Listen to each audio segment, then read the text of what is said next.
السلام علیکم ورحمۃ اللہ وبرکاتہ۔ وعلیکم السلام۔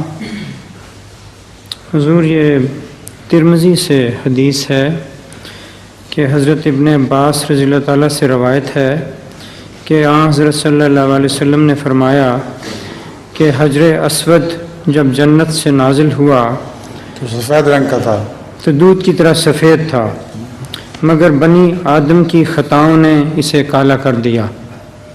عام طور پر کہا جاتا ہے کہ حجر اسود جب زمین کی فضا میں داخل ہوا تو کالا ہوا، لیکن اس حدیث میں یہ جو کہا گیا ہے کہ بنی آدم کی خطاؤں نے اسے کالا کر دیا، اس سے کیا مراد؟